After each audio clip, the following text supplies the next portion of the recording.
I got the carpet out. I have a couple of coats of bed liner spray down.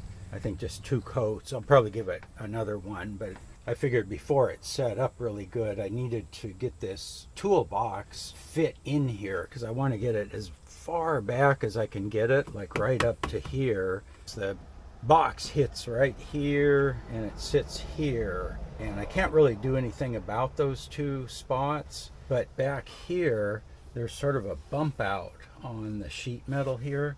Yeah, mainly I wanted to do that because the passenger seat, when it slides back, it doesn't hit the box, but when you tilt the seat back, it was hitting this upper corner here. So that's why I wanted to get it as far back as I could. But anyway, let me show you what I did to the box. One thing I did was I got rid of the pneumatic strut in here, because I don't think I really need that, and it takes up a lot of room. But what I did on the box, transferred my marks from the seat back up to here, and then I drew some lines down here on the bottom and marked out a cut. And so I cut in here about 3/4 of an inch and then up about 2.5.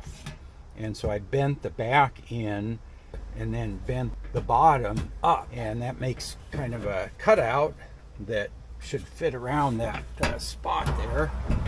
That kind of locks right in there, and you can see now like that rubs right there. So I mean, I can't get any closer, and then it sits pretty flat.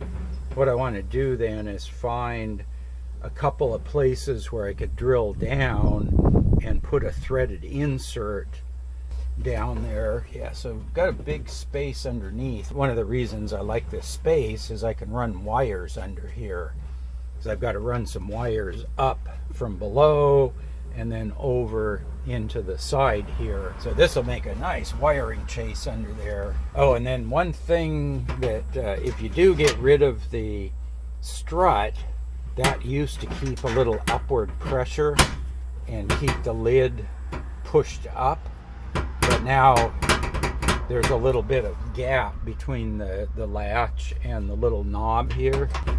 Yeah, I think what I'm going to do is I'll just put some weather stripping around the bottom of the lid so that when you bring it down, it compresses and stays nice and tight, and I'll have a nice place to put all my heavier tools and stuff. I can put them in here. It does have a lock, so if anybody breaks into the truck, they're not getting this because it'll be bolted to the floor through the bottom of the box. That'll keep the tools pretty safe, and then that should free up the area back here where I've got a bunch of tools now in that area. I can put those in here, and then I think what I'm going to do is like put my recovery gear under this side, and then on that side I might put some more things like my welding cables, jumper cables, scrap metal for welding repairs, and just stuff that you really don't need to get to very frequently. You know, it's going to take a little while to get to things on that side because I'll have my fridge there. There'll be the bracket on the seat back,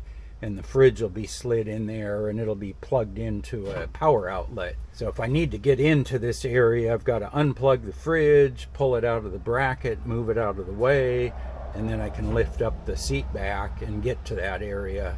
But if you're broken down to the point where you need to break out the welding cables or the jumper cables or whatever, you've got 15-20 minutes to get things out of there.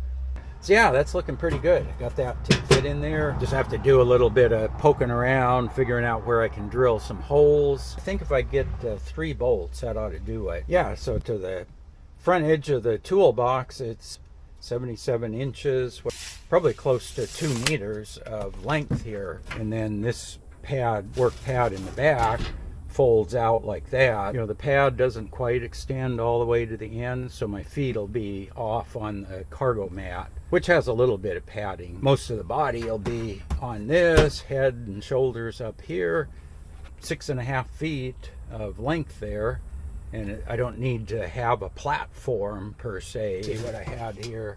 Yeah, if I don't have that, I only have 64 inches. So that's why I wanted a pretty big box. This adds a whole extra foot here. So yeah, I think I will hit this with some bed liner. I think I'll also bed line the center console. It's an off color right now, and if I can bed line it, it'll match. Everything will be black. So yeah, nice secure box. This thing is rated for outdoor use. Sun won't get to it. There's nothing to rust. It's either aluminum or stainless steel. Yeah, maybe I'll show you what it looks like when I get a little bit farther here. So as always, thanks for watching.